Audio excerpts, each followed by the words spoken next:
everyone, welcome back to my channel and I hope you're doing well. And yeah, in today's video I wanted to share kind of advice on kind of how to kickstart your career and kind of make use of us working from home as an advantage, because I know there are so many negative things and I just feel like, why don't we try to turn this into positive as much as we can? And I'm trying my hardest. Obviously there are days where I literally don't do anything, and to be honest I felt like that this morning. Shout out to my best friends Sophie and Sammy who literally helped me in the morning, and I think it's so important to share that there are going to be bad days, there'll be good days, and there'll be days where we don't know how we feel. For me, the days that I felt good, I kind of have done different things to kind of make an impact that will help me in the future.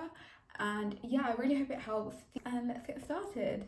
My first tip is to make sure you keep your LinkedIn up to date while you're at home, and kind of your CV. So if I break it down, LinkedIn is so important, and if you're starting your career and you haven't got a LinkedIn account, please start one and create it. There's so many reasons why it's so important. It's basically like your CV but online, so people can find you, people can hire you through LinkedIn. Like, I know people who've been hired through LinkedIn, and it's a good way to get your name out there, especially with jobs being quite competitive. And I think given the situation we're in, just making use of the digital platforms that offer the support, the network, and kind of the platform where you can build your profile up. And I actually recently did this. I kind of added in my channels. I also added in some skills which you can then get endorsed by either your colleagues or someone who's kind of seen that you're able to show that skill.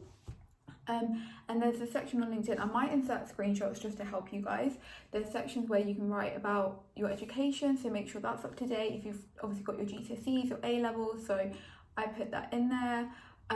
Also your work experience. So something I now need to do, which I will, is even though I wrote my work experience, just making sure you actually explain what it is, and kind of just giving that extra information and kind of keeping up to date with what you're doing now. So I recently enrolled as part of my apprenticeship. You can apply to be an apprentice leader, and that's kind of volunteering, and so I put that on there just to show that whilst doing my apprenticeship and doing other stuff, I also wanted to do this and kind of help the community. And just making sure that you post, maybe it's an interesting article you read, add that in there and just show that you're kind of looking through and that you're still interested. Because I feel like when you come out and you end up having to go back into the office or kind of starting your career and looking for jobs, by having this all prepared, it will be so much easier. I feel like when this is all over, I probably won't have time. I'll be going out, I'll be kind of just wanting to see friends, family, and I just want to make the time that I have now to get everything up to date, because why not? If you're at home, you might as well make the most of it. Even on LinkedIn, if you kind of have a career path in mind, you can always research people that might be in that career. You can kind of network and kind of just get to understand. You might even have a clearer picture of what you want to do. And this goes for your CV as well, something that I am really bad at doing. I started it, but I need to kind of keep it up to date. CVs are so important to keep up to date, to remember all the things that you're doing. And obviously you don't need to put the most random stuff in there, but just making sure that if you've done something in the past few months while we're at home and it's quite key, just keep adding it to your CV, making sure it's refreshed. And this can be done in several ways, by making sure that you write down all the things that you're doing at work or outside of work. So for example, if you're volunteering, make sure you'll probably remember, but for me, who's got a terrible memory, I end up forgetting half the things I do, and I'm literally oh, I can't believe I did that. I feel like my best friend Amy knows more about me than I do sometimes. She's literally oh yeah, you did this and that, and I was oh yeah, I can't even remember. But yeah, this is why writing it down is so important, just making sure you have everything up to date. So I made a list of things I've done in the past few years, and which is obviously part of my CV, but just keeping that up to date, and anything that you've done that that will help you stand out, write it down so that you've got it there, so that when we come out of this, you never know if you need to apply for a job or you kind of want to kickstart your career, you might even need that. So just making sure that's ready. And even if you don't have a CV, which is totally fine, especially if you're starting your career or coming from school, making sure that you have a template ready, making sure you have the basic information ready for when you want to create one, I guess, and just researching that. because if you're at home, just research it now so that once this is all over, it's already prepped and ready to go. Another thing that I was told that is great advice is making sure that you know your skills and your strengths and your limits and your weaknesses, and kind of practicing interviews with your family and kind of using this time to really better yourself. And I am so glad that I was told this from Jamila, if you're watching, hey. And I think this is so important, and given that I'm at home, I've thought a lot about myself and my career and like my skills, and it's only recently that I've learned what my strengths are and what my weaknesses are, and just making sure that I show my strengths throughout my experiences, and just practicing like interview questions. You just never know when you're going to need it, so why not practice it now just so you're ready. If, for example, you know an interviewer might ask you, interviewer might ask you, like, give me a time when you've shown that you communicated well, or when you've kind of adapted. And obviously these sort of questions could come up, so just making sure you're prepared and just making sure that you give an example of why you consider that a strength, and just making sure you note these things down. So for example, given this whole situation, being very busy with my role, I feel like I've communicated to key stakeholders, and I think that's so important. So just, I, for example, need to now write out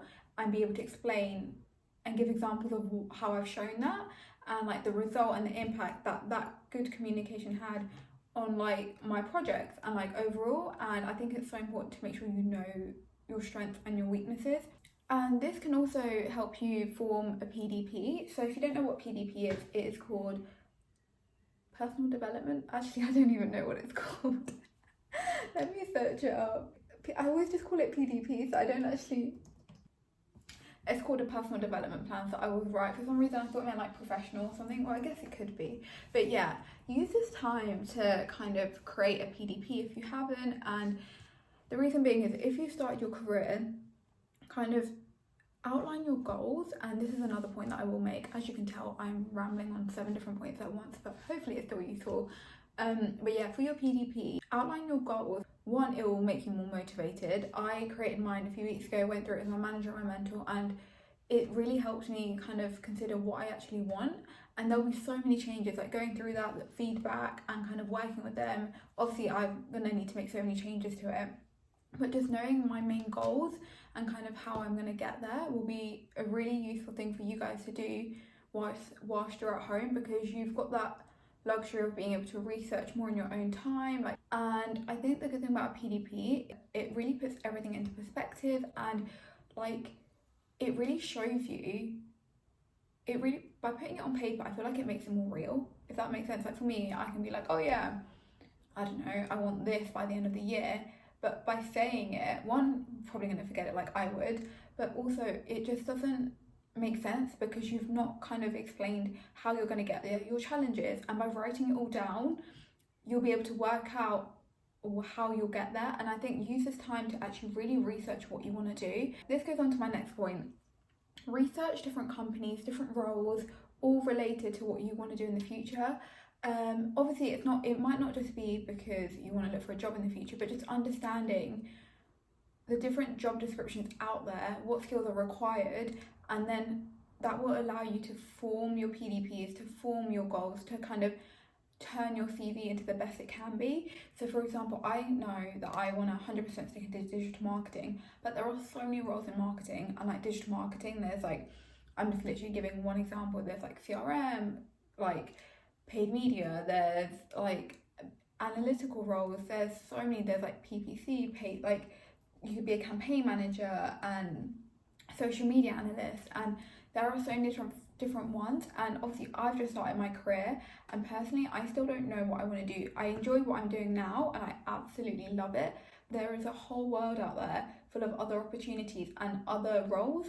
So obviously I'm going to be starting to look at different descriptions. For example, what does a social media role kind of entail and what are the skills needed, and then I could always ask someone at work to kind of give me a bit more info. Use this time to kind of research exactly the different roles you want to do, like companies that you might want to work at, just to see kind of what's going on. And then from there, I think it will really help me tailor the experience I want for the remaining 7-8 months I'm there at Google, which is crazy to think about. Like, time goes so quickly. Another thing I would say, make sure you kind of learn new skills along the way and kind of try out new things. There are so many online courses out there at the moment. Personally, I haven't really found the time. However, I have made a list.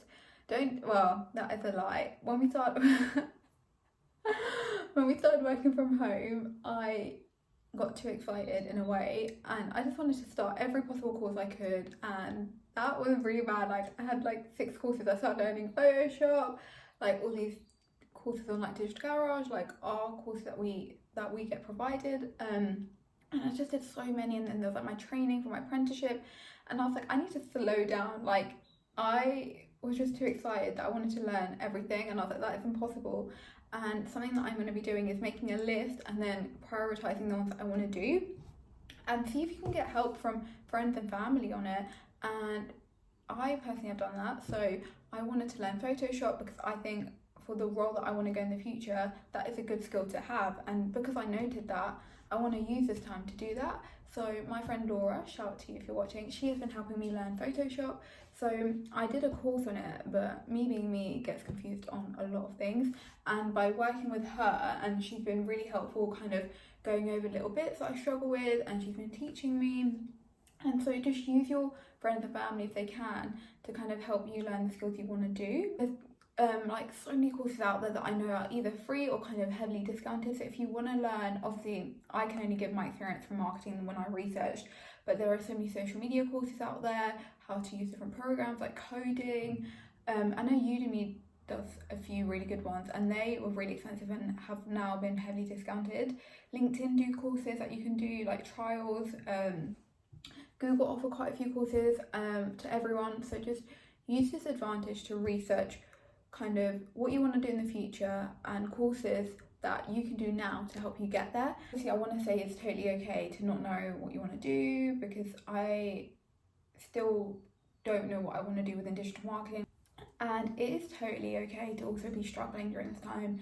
My friends will know that I actually love them. Like, they've been really helpful, and there have been times where I've really struggled, and that everyone around me has kind of allowed me to feel that way and like not feel bad about that. Like, it's totally okay to have bad days, and it's totally okay to also feel good about working from home and to kind of feel like you're not struggling. Like, everyone's going through such different circumstances. And yeah, I really hope this video has helped. As you can tell, I rambled on like I always do.